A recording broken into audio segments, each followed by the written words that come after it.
Welcome back to the channel, everybody. I hope you are having a wonderful day so far. And we're smoking on my dragons, divine, righteous, almighty, greats, overachieving, never slacking. I can't forget about that. I'm all about that dragon energy. So with that being said, today we got Falklands Conflict in the air. How British Harriers beat the odds. Now, I don't know anything about this, so this is going to be very educational for me and just learning something new, which I love. I definitely have a passion for learning. So with that being said, let's hop right into it. Original link will be in the description. Here we go. When the Falklands Conflict began, it seemed like Argentina had a massive advantage in the skies. They had over 100 aircraft of varying types. Some could operate from the Argentinian mainland and others could operate from airstrips on the Falklands themselves. Meanwhile, the British task force was initially restricted to the just 20 Sea Harriers which could fit on its 2 aircraft carriers. It was up to them to protect the task force at sea as well as the troops on the ground. To many, that seemed like an impossible task. In this third episode of our Falklands series, we're going to examine the conflict in the air. Just how big was the Argentinian advantage? How did each side change their strategy? And how did British pilots beat the odds and take control of the skies?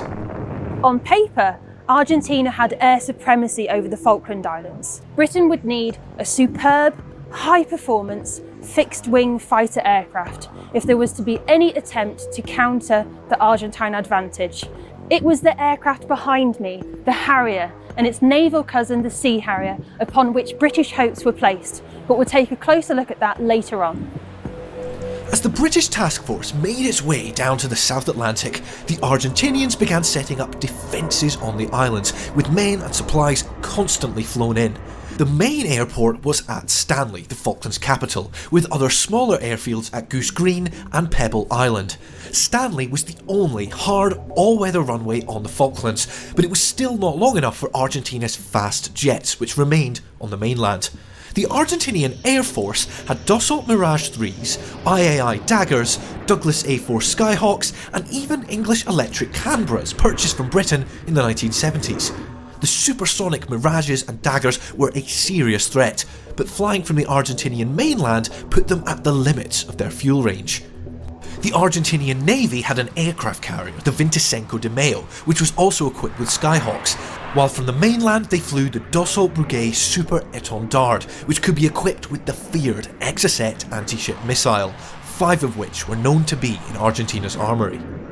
The Argentinians also had a number of smaller light attack aircraft based on airfields on the Falklands, as well as IA-58 Picaras, like the one behind me. It was a 2-seat, low-wing, twin turboprop, ground attack and counter-insurgency air. Shout out to the guys that was, flying these in the air. I mean, incredible. Aircraft. It had 2 cannons, 4 machine guns, and bombs and rockets could be attached to the 3 external hardpoints. It was low performance in comparison to the Mirage especially, but it was manoeuvrable and could take off from short, rough airfields, perfect for the Falklands. This aircraft joined Grupo Area 3 de Ataque, or Attack Group 3, at Port Stanley on the 29th of May 1982, piloted by First Lieutenant Ayerdi. It carried out various armed escort missions for Chinook helicopters, and on the 10th of June it was involved in an attack on Mount Kent on East Falkland. Do you own your own home in Pennsylvania, but still rent? It's like, I wonder if kids that be playing those video games nowadays, I've heard stories of them actually being able to do the real thing, fly the real things just off of video games. Look it up. I've heard some incredible stories. Some of them kids are like phenomenal. So don't be too quick to judge them, Don't be too quick. In the face of all of these Argentinian aircraft, it was crucial that Britain established air superiority before attempting to land troops on the Falklands. The first step was eliminating the island's most important airfield at Stanley. Denying its use would not only demonstrate Britain's will to fight for the Falklands, but also force a change of strategy for the Argentinians. But pulling off that raid would be a very difficult job. A bomber would have to fly over 3,800 miles from Ascension Island to Stanley, with multiple air-to-air refueling manoeuvres on the way. And what's crazy is, like, when you hear about things like the Bermuda Triangle, right? I'm the type of person, no, even though, like, in the back of my head, I never know what I'd be flying over. Like, that would somewhere be in the back of my head. Obviously, this isn't the Bermuda Triangle or anything like that, but I'm sure there's all type of stuff that happens that we don't hear about. All type of just odd things. So having to like just fly around certain big bodies of water and stuff, I mean, that would, in the back of my head, that would always be there. Like, what if I just flew into another dimension or something magnetic just pulled me down? Wait, damage the runway enough to deny its use and then fly all the way back to Ascension. This was the aircraft they chose for the job, the Avro Vulcan B-2, a jet-powered, high-altitude strategic bomber designed to carry Britain's nuclear weapons during the Cold War. The Vulcan had two defining characteristics which were suddenly in demand: its long-range capability, which could be extended through refuelling, and its ability to carry 21,000-pound bombs. This particular Vulcan was delivered to IWM Duxford just 1 month before the Falklands Conflict began by a pilot called Martin Withers. The Ministry of Defence actually asked if they could have the Vulcan back, but the museum managed to persuade them otherwise. One thing they probably did take was the fuel probe, and for very good reason. At the time, the Vulcan raid on Port Stanley would become the longest range bombing mission in the history of aerial warfare, codenamed the Black Buck Raid. Just before midnight on the 30th of April 1982, 2 Vulcan bombers and 11 Victor tankers took off from Wide Awake Airfield on Ascension Island. Almost immediately, the lead Vulcan suffered a technical difficulty, which meant the reserve Vulcan, XM607, flown by Martin Withers, had to take over instead.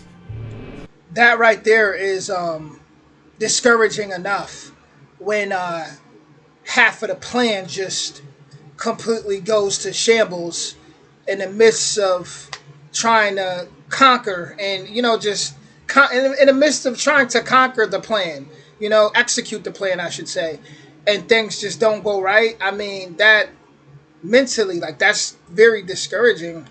Over the next 8 hours, the Victor tankers completed a complex sequence of fuel transfers to the Vulcan and to each other. This process was not without its issues, but on the morning of May 1st, they reached the target. Withers and his crew dropped the payload of 21,000-pound bombs from 10,000 feet. One bomb cratered the runway and the others caused further damage to the airfield.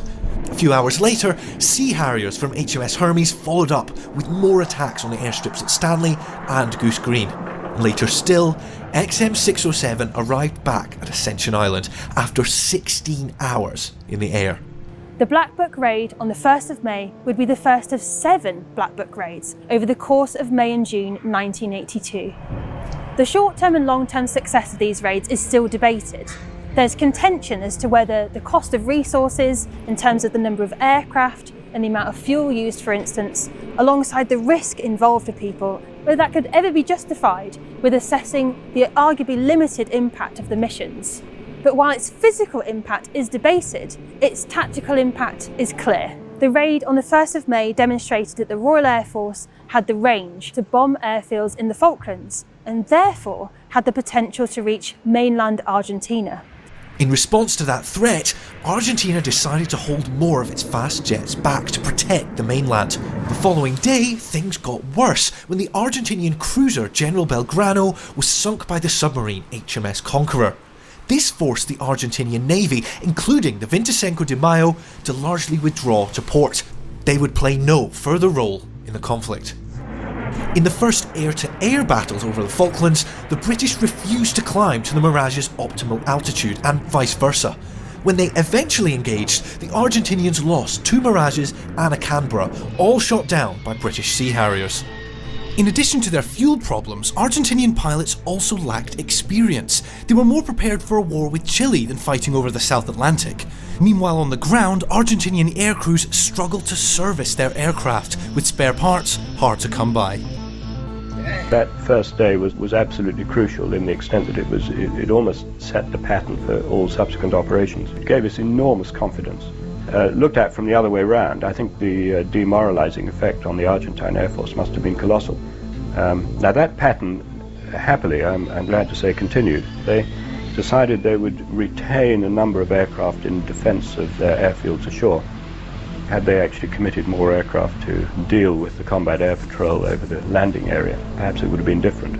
From this point onwards, Argentina essentially tried to avoid air-to-air combat with the Harriers, using Mirages as decoys to draw them off, while the Daggers and Skyhawks attacked the fleet. It seemed Argentina's air power wasn't all it was cracked up to be. That was until the 4th. Them decoys they playing chess. May, when HMS Sheffield came under attack from a pair of Argentinian Super Étendards. It was hit by one of 2 Exocet missiles and later sank. For the British, that was a stark warning. The loss of an aircraft carrier to an Exocet would end any chance of success for the British task force. As a consequence, the British carriers predominantly remained well out of their range to the east of the Falklands for the remainder of the conflict. However, by increasing the distance they had to fly, this reduced the amount of time the Harriers could spend over the islands, leaving the ships and ground forces more exposed. On the 21st of May, the first British landings began on the Falklands. To minimise this still considerable air threat, the British chose to land at San Carlos on East Falkland. It was hoped that the hills around the bay would provide sheltered waters from air attack, but that didn't stop the Argentinians from trying. British ships were attacked by Picaras, Skyhawks, Mirages and Daggers over the next few days, but it was the Skyhawks that would become the most feared silhouette as the British forces could see the aircraft's impressive manoeuvrability against the sky from the ships below. Few Argentine pilots had even been trained in low-level flying, and fewer still to undertake attacks on ships in open water. Having flown for hours from mainland Argentina, they only had the chance to engage in a few attacks before heading home again. But despite all of that, they still managed to achieve significant damage, all the while under fire themselves from the ships below and from Sea Harriers. We persuaded the flight commanders that it would be a good idea to stay on the ship. Of course, we never realised that was the biggest mistake of our lives, because everybody on shore was watching the ships getting hit. They used to break the masts, the aerials of the ship, the pilots, as they were flying so low.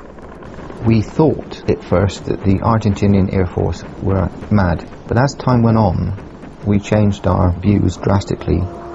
They were very professional in the way they conducted their business. They came down San Carlos Water, the first one just blown straight out of the sky. 3 missiles hit it. Their pilots were possibly some of the bravest men of the whole campaign. I mean, if everything extremely brave men they dropped had gone off, we'd still be down there fighting now. Fortunately for the British, many of the Argentine bombs failed to explode due to problems with the setting of their fuses. Essentially, the aircraft had flown at a height lower than the fuses had been set, so the bombs hit their target before they had the chance to explode. If there hadn't been this issue with the bomb fuses, the losses at San Carlos Water would have been catastrophic. By the 25th of May 1982, 3 ships had sunk and 8 more were damaged. However, the Argentine decision to target the ships in the Falklands Sound meant that the ground forces were able to land unopposed.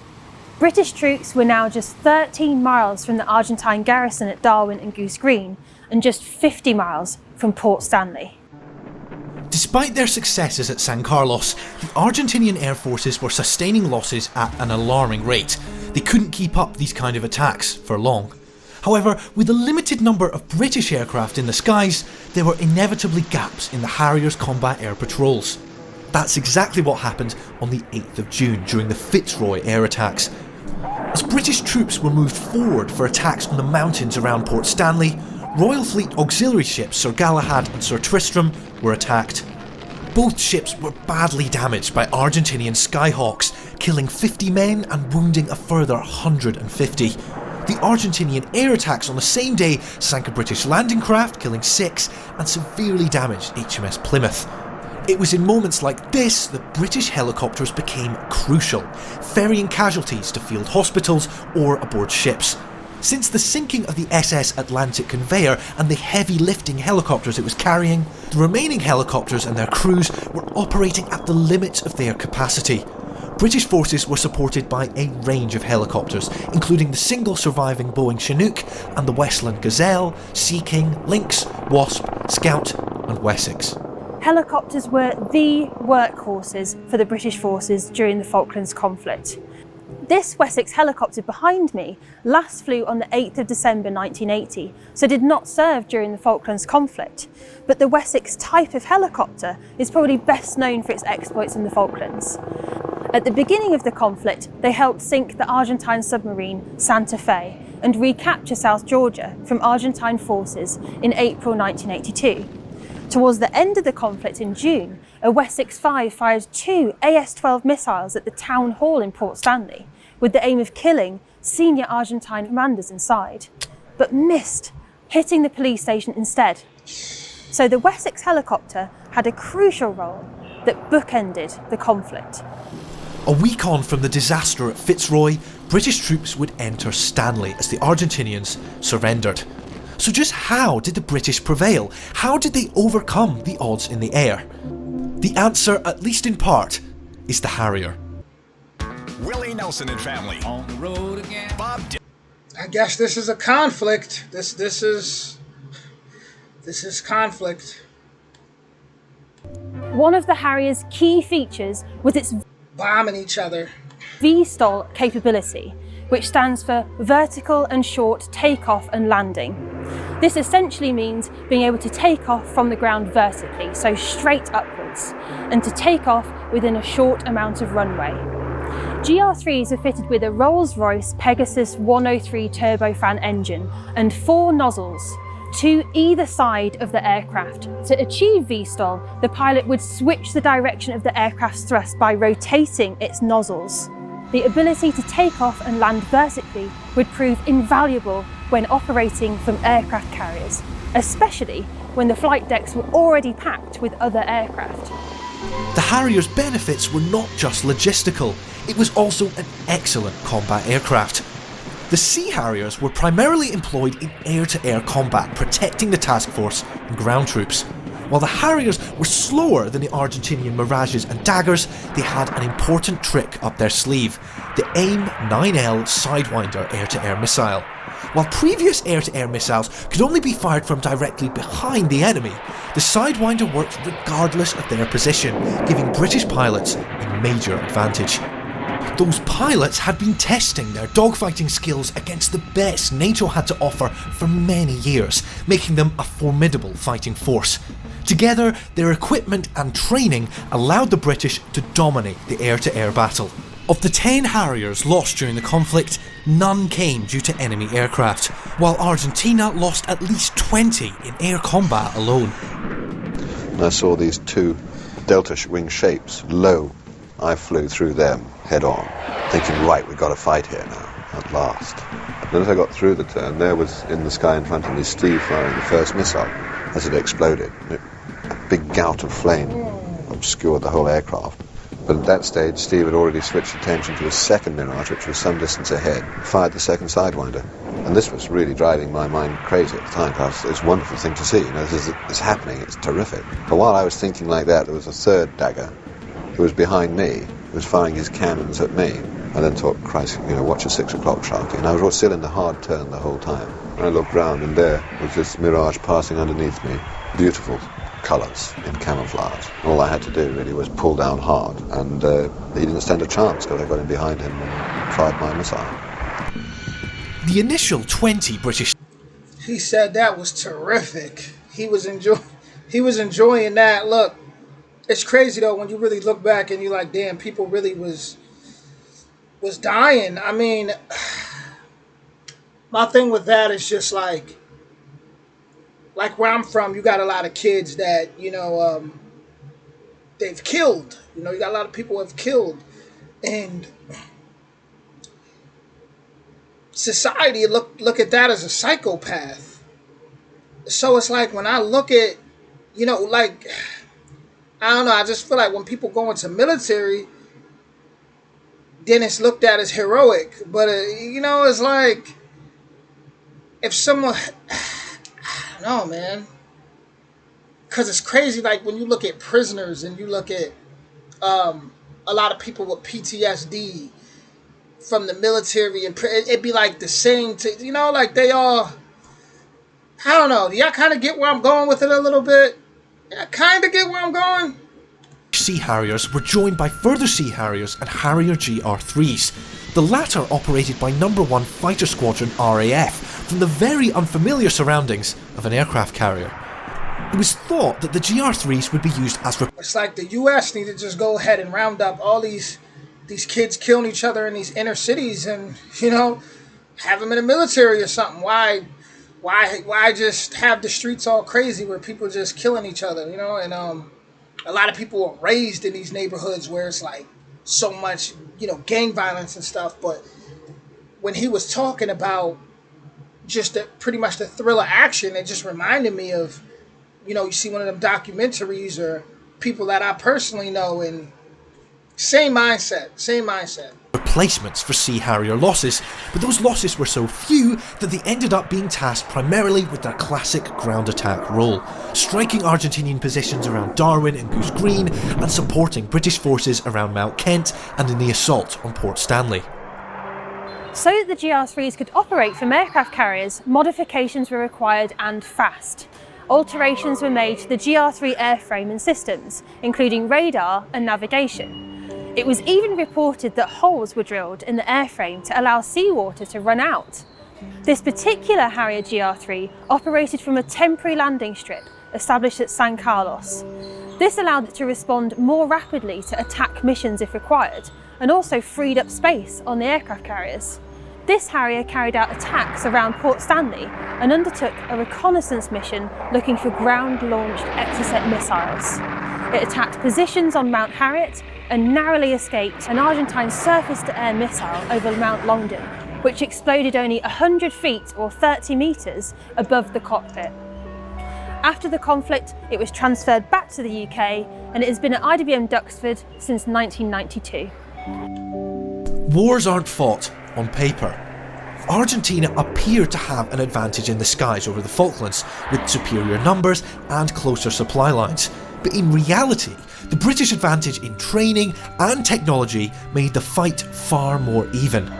Things could have gone much worse for the British had a carrier been lost or if landing forces had been hit at San Carlos. But instead, by the final weeks of the conflict, British Harriers and helicopters dominated the skies over the Falklands. Of course, the final battle for control would have to be waged on land. Make sure you subscribe so you don't miss out on our penultimate episode exploring the land battles for the Falklands. That was fierce. That was fierce, guys.